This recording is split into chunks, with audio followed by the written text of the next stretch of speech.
Laura, thank you for coming on the show. I appreciate it.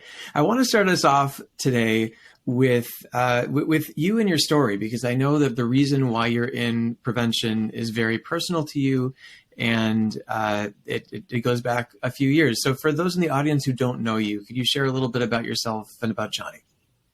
Yes, thanks, Aaron. I appreciate the opportunity to tell everyone about my son, Johnny, who sadly died by suicide at the age of 19 after he became psychotic from dabbing and vaping high-THC marijuana products where we live here in Colorado. And I started our nonprofit, Johnny's Ambassadors, to really educate people about the harms about youth marijuana use. He started at 14 years old. And before he used marijuana, he was a 4.0 student. He got a perfect SAT in math, 800 out of 800. Very involved in school and activities. We're a Christian family. He was raised in the church. He had a scholarship to Colorado State University and his whole life ahead of him. And in 5 short years after battling his addiction, multiple treatments, mental hospital stays, sadly, he took his own life. And now we are dedicated to preventing other teens from following his path. And my husband and I now run Johnny's Ambassadors full time. Yeah. And I've said many times, I'm so thankful to have you as part of our community, but it's such tragic circumstances. And it's something that I think is probably like every parent's worst nightmare, is that you're doing all these things by the book. You've got a child who seems to be doing well and thriving, and then something comes in from the outside and seems to really throw them off course. And in Johnny's case, like very, very off course. Well, that's what's difficult is we hear from a lot of parents, that would never happen to my child. My child's an athlete, or my child's a straight A student, or we're involved in the church. I mean, they don't mean to be mean. They just don't understand that, you can have all those protective factors in place. You can have a really great kid like Johnny, but unfortunately he made some very bad decisions. And at some point it is impossible to control another person. We lost a lot of power when he turned 18. He removed the permissions for us to speak to his therapist, his psychiatrist, the hospital, the school. There was no one who would let us help him. And so in some ways we were kind of out there on an island trying to get him to get help while he didn't think he needed any help. So, the last year and a half were especially difficult. So parents do need to realize, yes, this is, you can be the best parent, you can have the best kid, the best background, circumstances. He had every opportunity, clearly, but still went down a path. But, Aaron, I really think it's preventable. I think if I knew then what I know now, and certainly if he hadn't started using marijuana, he would still be here with us today. Yeah, well, and I know that every young person's story is different, and there's different risk factors that pop up for everybody. Yes. For those who haven't heard you speak before, or who haven't picked up the book that you wrote about Johnny's life, which I highly recommend folks go and get a copy. Thank you. How did Johnny get introduced to the world of marijuana products? How did this start? Oh, well, we live in Colorado, it's ground zero here, and marijuana was legalized recreationally. We were the first state to do so in 2012, and he was born in 2000, and it was 2014 when it came out into the dispensaries. So he was 14 years old. He was a freshman in high school, and he went to a party where marijuana was there for the first time. He had a friend whose older brother was 18. And back then, there were 6,000 medical marijuana cards given out to Colorado 18-year-olds, which, of course, is a farce. There were maybe 200, 17 and under. They just wanted to get high. So, you go to the pot shop doc and you tell them you have a hangnail or a migraine or a backache or whatever malady you can make up, because you can't prove pain, and for a few $100s, the doc gives you your red card and you legally walk into our legal dispensaries at 18 and buy legal marijuana products. And it was at the party, and Johnny said all the boys wanted to try to get high. And that was his first drug dealer. And he told us, he came home from the party because, we didn't allow no drinking, no smoking, no drugs, no marijuana, etc. And I had told him I didn't know a lot about marijuana. And I said it would eat your brain cells. I remember telling him, which isn't true. It doesn't eat your brain cells, but it affects your brain development. But I didn't know a lot about marijuana. And when he told me that there was marijuana at the party, the boys wanted to get high, and someone had handed him a pen and said, here, hit this. And he didn't know what to do. And there was just a lot of pressure, and he did. And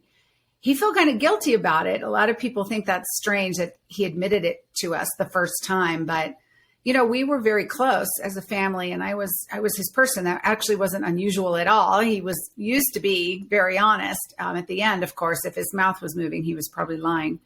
But he, we told him never to do it again, and that it wasn't allowed in our home. And in my head, I have to admit that I did say to myself, not to him, I said, it's just weed. What's the big deal? I used it when I was a kid. I'm fine.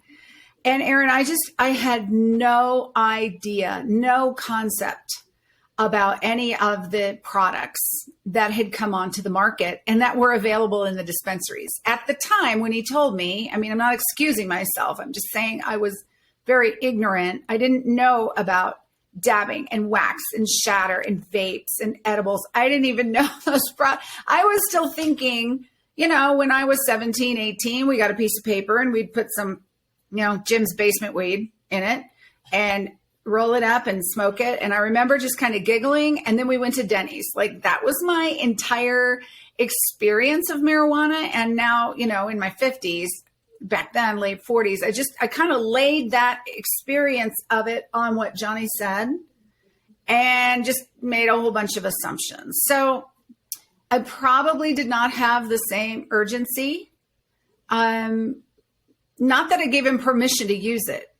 It's just that what I know now, I would have had, I think, a much different reaction. Yeah. And I'm always I'm continually surprised by the escalation in the intensity of the product, the concentrations of the products. Crazy. So as I know you and many of my listeners are aware, I do a lot of talks and I constantly update my slides.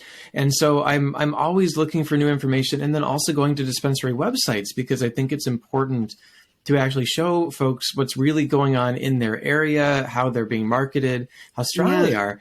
And just recently, there were a couple of things that came to my attention. One was that I actually saw a marijuana flower product at 34% concentration, which is the highest I'd seen. Previously, the highest I'd seen was 31. Yeah. And then also and we'll get to this a little bit later in our discussion as well, but these semi-synthetic products that are being produced from hemp and CBD to even circumvent dispensaries as a whole who even knows what they do to your body? This isn't even, no one's even studied this stuff. THC JD and THCX and HHC and these, I was astounded. I had no idea that there were all of these synthetic derivatives being created. And even where marijuana isn't legal, and of course some states where Delta 9 THC is legal, they've banned those products because, they don't want it encroaching on the marijuana industry. But then in states where I speak, I'm sure you come across this too, where it's not legal, the Delta 9, Delta 8 products are in smoke shops and gas stations and dollar stores. And many people are deceived, because they're like, oh, well, it's derived from hemp and it's CBD, not understanding that they can chemically modify these and that they're being commercialized and normalized. So, trying to explain to people that any way you see THC, regardless of the method, the plant, where it comes from, it's still psychoactive, so we have to educate on all aspects of cannabinoids, period, whether it's a marijuana drug variety in a flower. Yeah, in Colorado, you can just walk into the dispensaries. Average, 20% is very average now. We have 35% THC flower. One grower, actually, I read online recently, Aaron, you'd be interested, is boasting he has a 40% strain. And it's man. How does the flower even hold that? Botanists said that could never happen, but indeed it is. And it probably looks like a watermelon. It's probably like a watermelon. Crazy looking stuff. And then, they with all the extraction now, it doesn't matter, right? Sky's the limit. There's one manufacturer is claiming they have a 100% THC distillate in a vape now. And it's just scary. And it just seems like it flies under the radar. It's been legalized, but the Constitution in Colorado is silent on potency. If they could put some sort of cap in, I think anything would be helpful. People just don't realize that these crazy potent products are not, at least I didn't, the same stuff. I think that voters are voting for thinking it's, the boomer weed, and they just want to kind of giggle and go to Denny's. But our kids, unfortunately, have access to all these potent products, which are adversely affecting their brains and mental health, unfortunately. Yeah. And of course, 3 to 4% is the potency of the past, as opposed to this really high potency that we're talking about now. Yeah. But so there was one point that you made that I want to circle back on, which was that when you talked about how Johnny first got introduced to THC products, that it was at a party and that someone someone older just went and brought it in. One of the points I think that is most misconstrued, I think, when I'm talking to communities, to politicians, et cetera, is this question about availability. And there's this thought that somehow that creating all of these access points for people to, at least over the age of 21, legally go and purchase it. Or if you're under 21, now you have all of these folks who could then resell to you or supply to you. That won't somehow increase the amount of, one, just people in general who are developing addictions or substance use disorders, but two, the adolescent use and addiction rate itself, that somehow won't impact that. I was wondering if maybe you could share a bit more of your experience in Colorado of how availability leads to youth use. Well, it's ridiculous to say that just because it's 21, that kids aren't going to get a hold of it. Alcohol is not legal until 21, but the kids still get it. But here it's different because in states where it's medically legal, 39 or 40 now, it's 18. And so it's much more available. In Colorado is the only state that I know of that, we passed 1317 regulating marijuana concentrates. So we have some guardrails in place. We've gone from 6,000 med cards in 2015 to now we only have 2,000. And we're getting the 21-year-old, as soon as we hit the 21 and it's recreational, that should really go down even more. But, we know from study after study that the more it's legalized, the more accessible it is. But what people don't realize in Colorado is in the last 10 years since it's been legalized, not only is suicide the number one cause of death in Colorado, but THC is the most common substance found in their toxicology reports. And it didn't used to be that way. It's almost 40% of the teens have THC versus 17% have alcohol. So clearly the accessibility levels, ages 15 to 18, has skyrocketed here in Colorado. It's very easy to get. In our high schools, in 5 minutes, a high schooler can get a hold of marijuana. They know who have the med cards. They know who has a sibling who's, 21. So this isn't black market weed. This isn't, they're not buying it off the street. They're not standing outside the dispensary and giving the homeless guy $5. They are legally going in with these med cards and purchasing, or unfortunately, I hate to say it, but a lot of parents are buying because they think that just this false narrative that's out there that it's somehow helpful to their child, that it will help with their stress, help with their anxiety. So they go and get these products. You know, we heard a lot about that in the pandemic. And when I go and speak at high schools, a lot of teens will come up to me and say, my parents are using, they think it's a bonding experience I use with them. They've been providing it to me, you know, and it just breaks my heart. So talk about availability. You know, kids go over in high school, go to a friend's house, and their parents are smoking and they smoke with them. You know, so it's just everywhere. It's everywhere. Well, yeah, and I think that really highlights the misconceptions that are out there as well, that we find actually are even greater the more people are exposed to advertising. I recently did a symposium downstate here in Illinois for a hospital group down there on pregnancy and THC products. And so I did some new research for it, and I found that there's a very surprisingly large amount, I'd say about between 1 in 4 and 1 in 5 women right now, who has a lot of incorrect beliefs about the impact of THC on a fetus, on pregnancy, on lactation, not understanding that it can cause preterm birth, low birth weight, all sort. I mean, there's lots of things that they think that it's just not a problem. Right. But ultimately, what I think this is a good segue to is this question of how do we talk to kids about risk? And I was actually very interested in asking you in particular this question, because I know that you speak to a lot of teenagers, a lot of young people. I think we all understand that young people can have a bit of an invincibility complex, like the real aspect of their own health, right? Health and mortality doesn't always connect. And so but that's the thing about THC, about marijuana, right? Is that it's not determinism, right? Just because if you use a THC product, it raises the risk that you're going to use other addictive substances or harmful substances, doesn't mean that we're saying because you smoke pot, you're going to use cocaine or heroin, even if the risk goes up, or that there's a risk of developing psychosis, there's a risk of suicide. So how do you talk to young people about the fact that these behaviors matter, even though they may look around and say, well, I know this person and they didn't have a psychotic break or they didn't kill themselves. Yeah. Well, yeah. And, you know, in Colorado, perception of harm has decreased 55%.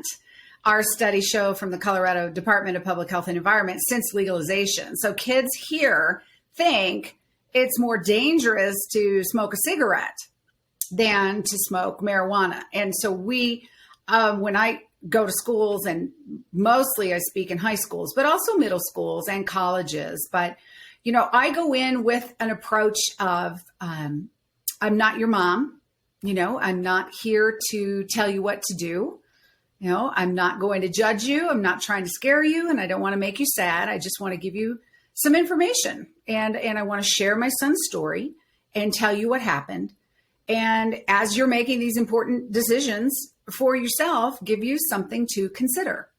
And we approach it from a real neuroscience approach. You know, certainly Johnny never thought anything would happen to him either. You know, he was 18 years old, a senior in high school, 4 years into his use, and was still getting straight A's, you know, and he would say, you know, Mom, what do you want? I'm getting straight A's. I'm not in trouble and, you know, participating in activities. And it wasn't a problem until it was.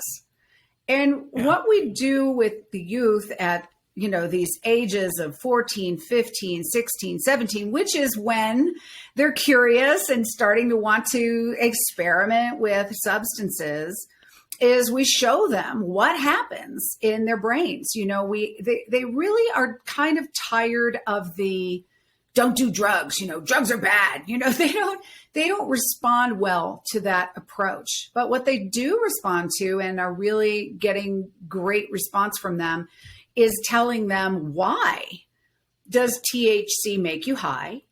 Why does it affect the development of the teen mind? What happens when I use it? So we use MRIs. We show them how one use of THC can narrow the precortical the prefrontal cortex and actually change the thickness. We show them the endocannabinoid map, the CB1 receptors in the brain. We actually show them what happens when THC gets in that receptor, what's a normal function, and what happens when THC is in there. So we explain the endocannabinoid system. It is a fairly high scientific talk. We talk about anandamide, the natural high. We talk about what happens to anandamide when THC blocks the receptors. And, we have teens who come up to us every single talk. And sometimes there might be 1,000 teens in my audience in the larger schools. And I've been there sometimes for a half hour afterward, people in line waiting to talk to me. And it's usually something like, I'm using, and I want to thank you for sharing this information. And because of what you've told me, I think I might have a problem. And I'm going to try to cut back, and I'm going to try to stop. And so they're very matter of fact about it. So I think talking to them in a respectful way as an intelligent person and teaching why they might want to choose not to use. Never once in my talk do I actually tell them, don't do it. So they seem to respond pretty well to that. I do share the CDC data that shows that lifetime marijuana use is now the number one predictor of whether a high school teen will have abused opioids in the past 30 days. So we explain gateway. It doesn't mean that everybody who uses it is going to use other drugs. But if you go ask someone shooting up heroin, hey, did you just start shooting up heroin one day? They're going to tell you, of course not. I started with marijuana. So we really take the time to show them the data. I show a ton of research. And I also am very vulnerable. I tell them that I used marijuana when I was their age. I tell them how wrong I was about the marijuana that Johnny was using. And I am very vulnerable about my ignorance. And they seem to respond very well to that. Yeah. Well, and that's what I found about teenagers as well. And just thinking back to when I was a teenager, you're kind of wanting to feel agency. You want to feel autonomous. You don't want to be told what to do. And I think a lot of times that's actually, I take a slightly different approach. I'm very similar, but the approach, I like to layer in a little bit of the marketing side of things as well and just talk about. Yeah, we show them photos. I actually pull photos from our newspapers, flyers I get on my counter, advertising in our local community newspaper. We just show them blatantly how the marijuana industry is targeting them. In Colorado, our biggest user is 18 to 24. So they've got to get their pipeline in, and they need that next generation kind of coming in. Their strategy seems to be kind of get them at an early age of onset of use, get them to use frequently, get them to use these high potency products and, normalize it, just make it seem cool, spring baked and go higher, bolder, just all this stuff. And, trash in the yard. There's a bus stop, second graders walking down here, you get it in the mail and they just kind of seem to think it's normal and harmless and natural. And, so there's a lot of that argument, but we also just tell them, look, big marijuana is owned by big tobacco, it's big tobacco 2.0, same marketing all over again. Yeah. Well, and I find that young people, like sometimes when you come at them with too much health, I found, like, even if it's true, they've got like these layers of rationalization and denial that make it hard to break through, which is oftentimes why I lead with this, with this idea of how they're being targeted and that they're being, that's kind of like, as odd as it sounds for many, I feel like on the bubble. Yeah. Like that's the emotional hook. And once they're like, wait a second, you mean I'm getting played? Then when you start talking about things like neurodevelopment, like I find that then they're like, oh, really? So like, and this is what they're doing to me while they're taking my money. Exactly. Well, we show them the stats in Colorado. We're like, look at the data. 4% of our users who use 26 or more days a month in Colorado buy 65% of our product.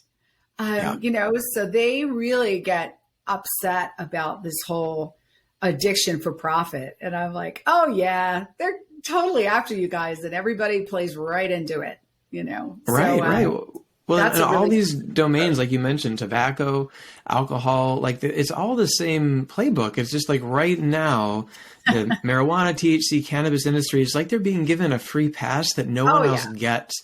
It's kind of bizarre to me. I mean, I think at some point, hopefully we'll see the pendulum swing back the other way, and people will ask themselves, like, why are we making all these bizarre accommodations that we don't make for any other substance? Yeah, why can we, you know, make Juul illegal? You know, you can't smoke all these fruity flavors, but any kind of THC vape, doesn't matter, you know, what the potency is, and you can use anything you want. You know, it's the wild, wild west out here. Or the false equivalency. I love the two wrongs make a right argument with alcohol. It's like, well, we do it for alcohol. Why isn't it good enough for marijuana? It's like, no. You don't understand. Like, there's 100,000 people dying because of alcohol every year. There's like 4 times as much alcohol use disorder than anything else. This is not a success. Why would we ever want to do that again? Why would we, model ourselves after, the number one substance in the world, just because it's regulated doesn't make it safe or something that kids can do as long as we keep. It's like saying, go smoke a cigarette. That'll help you. There's your medicine. It's like, what? That doesn't have anything to do with medicine. It's like maybe one day we'll look back and it'll be like those pictures you see of folks like wrapping themselves in tinfoil and smoking cigarettes inside. I mean, I don't know if you've ever seen videos of that when the belief of it's just like, I kind of wonder, like 100 years down the road or something, when we look back and say like, what were we doing with those like dispensaries and pretending the FDA doesn't exist? And interesting times. I wish they'd come in and do something about it. Vermont is the only state that even has a cap. They've capped at 30% flour, which is still crazy high, and 60% concentrates. I'd take that for the concentrates, but at some point we're going to have to come back in and with our bill here in Colorado, 1317, they funded $1 million in research for our School of Public Health. And they're supposed to come back with a paper saying, here's the rationale for a cap in terms of what is considered high potency, because everybody throws around, 10%, 15%, 20%. So they don't want to just arbitrarily cap potency. But I think this is ultimately something the FDA is going to have to come in and regulate. I mean, to their credit, they've finally put out some warnings about Delta 8, but why they turned a blind eye to the entire industry and won't do something about these potency products. And I think now that, we're seeing more with psychologists, doctors, the medical community sounding the alarm. At Johnny's Ambassadors, our scientific advisory board, which you're familiar with, Ronit Lev, one of our members, is an ER doc in San Diego. And she said they averaged 37 cases a day of teens coming into the emergency room with overdoses from these high potency marijuana products. So at some point, I think, we're moving the needle. I see it, the more media we can get in, I know I've seen you do media, which is great. We need to be out there yelling. I was on Dr. Phil. We got into People Magazine, mostly just talking about potency and showing these products, because people don't have, and it was 4 years after Johnny was using marijuana before we even knew about dabbing. We found a nectar kit in his dorm room at CSU. And when he got kicked out of his first university, he went to 3 and kept losing all his scholarships. And we were like, what is this stuff? There's still so much ignorance about it. And I think you're right to focus on potency. We know that the more concentrated THC, the greater the chance of problems occurring. Although, again, just because of the nature of it, there are no just strict cut points at which, like, over this amount. It's more of like a linear relationship where the higher it goes, the worse it starts to be. Right. In terms, though, of legislation, and so whether or not it has to do with potency caps, so on and so forth, you've mentioned the bill that you helped push through, 1317, several times. It was really unprecedented when you went it through. It was the first actual regulation on a marijuana industry in our country. Long overdue, because, again, people, if almost like unfettered access to do whatever they want, and many, well, I guess that's a little bit of an overstatement, but they can do lots of things that go well beyond the line of public health. Could you tell us a little bit more about what 1317 did, how you managed to make it go through despite potentially pushback from the people whose profits it was impinging into, and then what the rest of us might be able to do to try to help put similar safeguards in place in our state? Oh yeah, the marijuana industry had a little baby about it. They of course, did not want this to pass at all. And, to be clear, I was part of a larger coalition. It wasn't just Johnny's ambassadors. It was a huge coalition. You have to we had multiple legislators as sponsors, doctors, parents, school administrators, behavioral health care, teens, parents. We had 9 hours of testimony. So we definitely helped lead this. But, Johnny's Ambassadors itself is a prevention and education arm. We don't do policy legalization issues. So I was advocating as a parent because, we don't lobby ourselves as a nonprofit because that would go against the IRS guidelines. However, it could easily be replicated. We went out first, it had a potency cap. Not everybody knows that, but it did contain a potency cap. But, the industry said it's arbitrary. We need to come back with a number that's scientific, which is why the research is being done right now. So I believe it's going to go back perhaps this next legislative session, which would be really exciting to see if we can see a cap. But what did pass is still working and is very effective. We made sure, for example, that an 18 to 20-year-old had to have 2 doctors who independently certify that the patient is chronically and, it has a debilitating disease of some type that would require a marijuana for treatment. Doctors are no longer really willing to put their name on the dotted line there, especially when it's open for audit. They now have to check mental health records and doctor records. So if they come in saying they got a migraine, well, let's pull their health records and verify, that you have been treated for that before and that you have tried other routes to help this particular malady. It limited how much 18 to 20-year-olds could purchase. Before it was 40 grams a day. 40 grams. You can't, wow. It's supposed to be personal use, right? Clearly that was ending up in the schools. Yeah. Oh, 40 grams, my God. So now it's 2. It also put in a real-time tracking system. Even 2 grams. 2 grams of wax is, that'd be like smoking 100 joints from when I was a kid. The dosage is what you're really concerned about.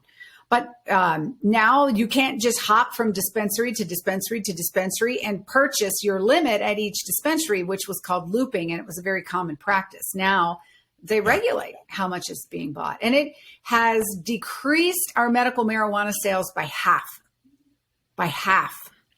Yeah. And many businesses have gone out of, dispensaries have gone out of business. Doctors have closed up shop, and, the med cards are way down. And this just went into effect earlier this year, just in January 1 of 22. So it's working. It's working really well. And we know that it is keeping marijuana out of our schools.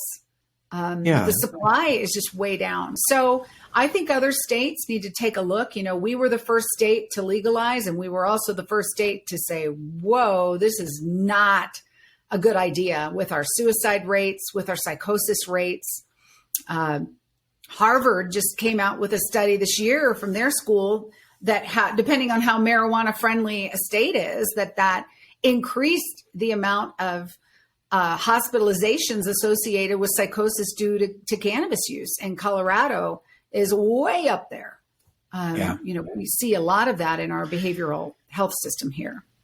That study really caught my eye as well, particularly actually the part that I highlight when I speak about it is less the main conclusion, which was exactly what you were saying. States that had more quote unquote marijuana friendly policies did have more psychosis in them related to cannabis products, but more that based on their hospital records, they were looking at discharge records. There were 129,000 cases of cannabinoid-induced psychosis in 2017, where there was less use than there is now, which comes out to one person every 4 minutes, which was a lot more than I would have thought, even as someone who previously worked in a psychiatric hospital and saw plenty of cases of this. It was shocking to see how much it actually happens.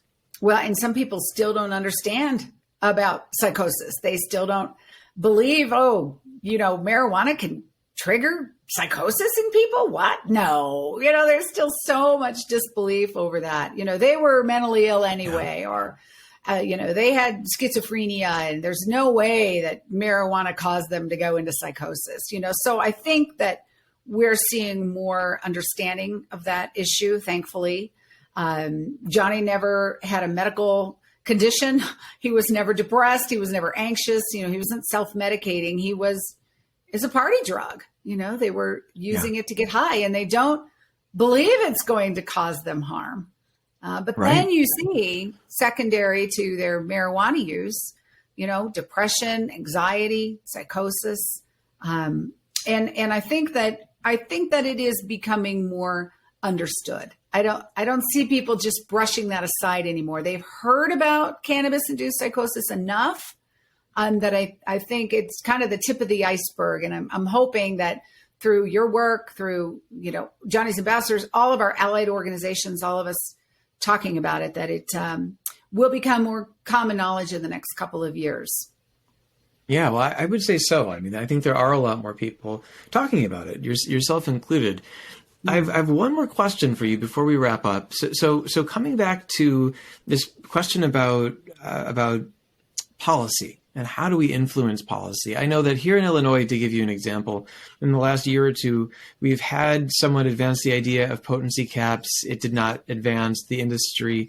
I read in one newspaper article said that it quote unquote wouldn't be possible to cap potency, which was silly to read, but it didn't advance. There was another bill that tried to restrict the sale of Delta 8 and THCO acetate, some of these products that are actually coming from hemp. Again, that did not even, I don't even think that made it out of committee. And so I'm wondering, either the coalition that you built or the angle that you took to actually put in some common sense safeguards, because what you're talking about your bill doing wasn't just that, like if someone actually is looking for palliative care through THC, who's an adult, they could get it. It was just saying, let's stop all these kids from actually just getting it and using it recreationally.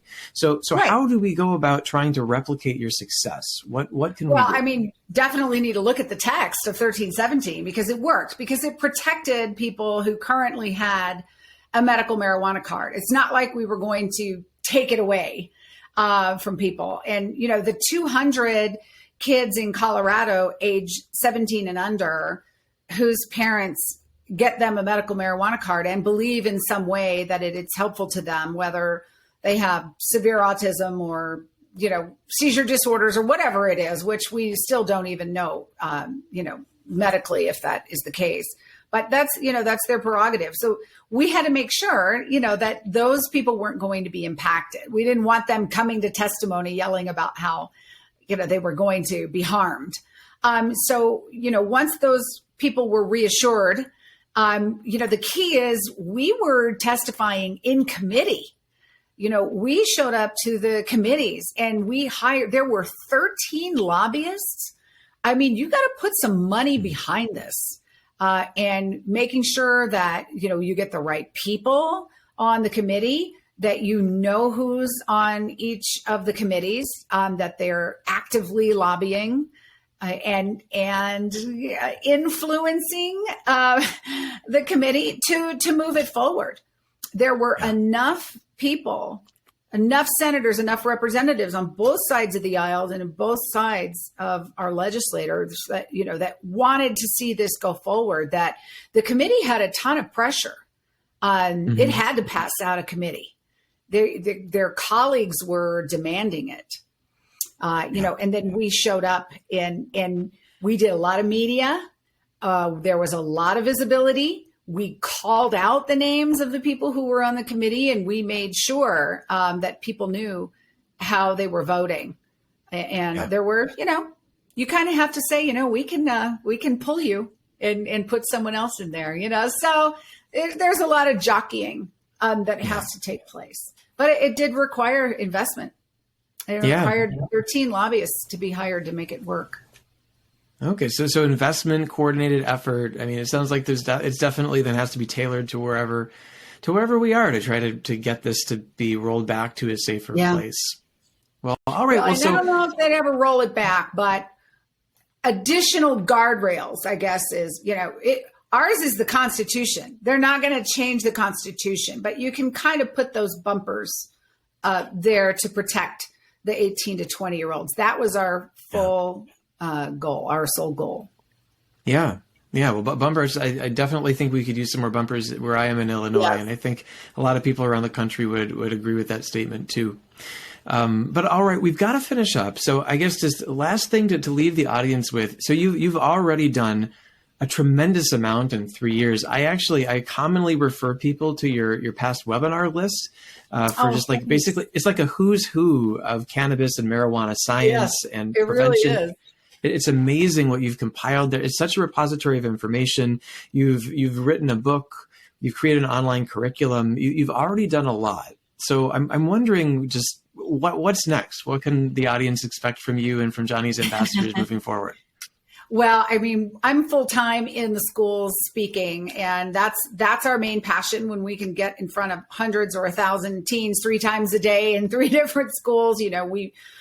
There's not enough of me. So we have certified trainers in place, almost 75 of them now, who are also out there talking in their communities and in their schools. We also are raising funds for a big national media campaign. I think we need to be on television and radio with some of our messaging. We have a huge anti-420 video contest that's starting on January 1, where teens are submitting marijuana prevention, kind of teen to teen, tell other teens why they should just say no. And we use KNOW, just say no. I like that. To marijuana. So that's our new kind of PSA, hashtag just say no, KNOW. So they'll be submitting videos and we'll be voting on those and just trying to get teens to talk to other teens. As a parent, I come into the school, I'm 53. I'm not, sometimes you need to hear it from someone your age that, hey, this is real, and this happened to me and this totally messed me up. And don't do it. And sometimes that's a much better message to hear from a teen. So we're looking for more ways to involve our youth in our programs and leaving Johnny's Ambassadors clubs. We have prevention magazines, leave behinds. How do we sustain it once the message is out there? And how do we not make it reliant on Laura Stack to do it? Because we need to expand our reach, which is why we call it ambassadors. So just continuing to grow our ambassadors. We have 10,000 already who are out there in the communities sharing our message. So we have to continue to move the needle and to educate and to let people know this isn't harmless. And to the extent that we can affect change at the FDA, provide testimony, resources, and it's all free. Everything, whenever people come to our website, everything you find, that repository of videos, which ended up being fantastic because it was all during COVID when no one could go anywhere. So I asked 75 experts like yourself to come on and talk for an hour. And it's an incredible resource with a ton of education. So yes, we just invite people to come to johnnysambassadors.org, share our resources, take it for yourself, but more importantly, send it out to others as well.